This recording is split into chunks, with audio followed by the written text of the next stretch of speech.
ಮಂಡಲದ ಗ್ರಹಗಳು ಎಂಟು ಆಕಾಶಗಂಗೆ ನಮ್ಮ ಗ್ಯಾಲಕ್ಸಿ ಬುಧ ಶುಕ್ರ ಭೂಮಿ ಮಂಗಳ ಗುರು ಶನಿ ಯುರೇನಿಯಸ್ ನೆಪ್ಚೂನ್ ಸೌರಮಂಡಲದ ಗ್ರಹಗಳು ಎಂಟು ಆಕಾಶಗಂಗೆ. ನಮ್ಮ ಶಾಲೆ ಹೆಸರು ಶ್ರೀ ಕರಿಬಸವೇಶ್ವರ ಹಿರಿಯ ಪ್ರಾಥಮಿಕ ಶಾಲೆ ಕೊಟ್ಟೂರು. ನಾವು ಓದುತ್ತಿರುವ ತರಗತಿ 5ನೇ ತರಗತಿ. ನಾವು ಈ ದಿನದಂದು ಸೌರವ್ಯೂಹದ ಚಟುವಟಿಕೆಯನ್ನು ಮಾಡುತ್ತಿದ್ದೇವೆ. ನಾನು ಸೂರ್ಯ, ನನ್ನದೊಂದು ಪರಿವಾರವಿದೆ. ಅವೇ ಗ್ರಹಗಳು, ಉಪಗ್ರಹಗಳು, ಧೂಮಕೇತುಗಳು, ಉಲ್ಕೆಗಳು. ಇದನ್ನು ಸೌರವ್ಯೂಹ ಎನ್ನುವರು. ನನ್ನ ಸುತ್ತ ಉಪಗ್ರಹಗಳು, ಗ್ರಹಗಳು ಸುತ್ತುತ್ತವೆ. ನನ್ನಿಂದಲೇ ಹಗಲು ರಾತ್ರಿ ಉಂಟಾಗುತ್ತದೆ. ನಾನು ಶುಕ್ರ. ಇದು ಸೂರ್ಯನಿಂದ 2ನೇ ಸ್ಥಾನದಲ್ಲಿರುವ ಗ್ರಹವಾಗಿದ್ದು ಭೂಮಿಗಿಂತ ಸ್ವಲ್ಪ ಚಿಕ್ಕದಾಗಿದೆ. ಇದು ಸೌರವ್ಯೂಹದಲ್ಲಿ ಇದು ಬೆಳಕು ಮತ್ತು ನಾನು ಮಂಗಳ ಗ್ರಹ. ಇದು ಸೂರ್ಯನಿಂದ 4ನೇ ಗ್ರಹದಲ್ಲಿದೆ.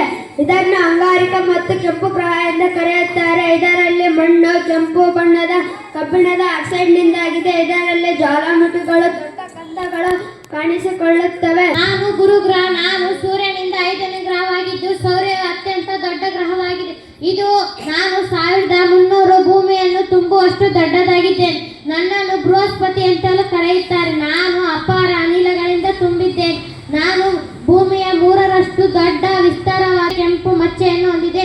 ನಾನು ಸೌರ್ಯದಲ್ಲಿದ್ದು ನಾನು ಶನಿ ಗ್ರಹ. ನಾನು ಸೂರ್ಯನಿಂದ 6ನೇ ಗ್ರಹವಾಗಿದ್ದು ಈ ಗ್ರಹವು ಸೌರವ್ಯೂಹದಲ್ಲಿ ಅತ್ಯಂತ ಸುಂದರವಾದ ಗ್ರಹವಾಗಿದೆ. ಈ ಗ್ರಹವು ಅನಿಲದಿಂದ ಕೂಡಿದ ಗ್ರಹವಾಗಿದೆ. ಹಿಮ, ಕಲ್ಲು ಮತ್ತು ಧೂಳಿನಿಂದ ಕೂಡಿದ ಗ್ರಹವಾಗಿದೆ.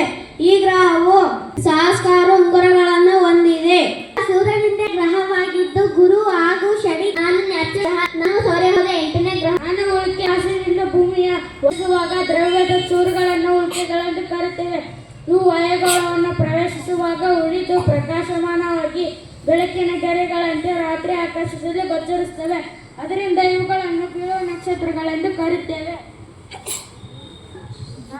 ನಾನು ಧೂಮಕೇತುಗಳು ಹಿಮಮಯ ಆಕಾಶ ಕಾಯಗಳಾಗಿದ್ದು ಇವು ಅನಿಲ ಅಥವಾ ಧೂಳಿನ ಕಣಗಳನ್ನು ಬಿಡುಗಡೆ ಮಾಡುತ್ತವೆ. ಅವು ಸೂರ್ಯನನ್ನು ಸುತ್ತುತ್ತವೆ. ಧೂಮಕೇತುಗಳು ಸೂರ್ಯನ ಹತ್ತಿರ ಬಂದಾಗ ಅನಿಲ ಮತ್ತು ಧೂಳಿನಿಂದ ಕೂಡಿದ ಉದ್ದ ಬಾಲಗಳನ್ನು ಪಡೆಯುತ್ತವೆ. ತಲೆ ಮತ್ತು ಉದ್ದ ಬಾಲಗಳನ್ನು ಪಡೆಯುತ್ತವೆ. ಧನ್ಯವಾದಗಳು.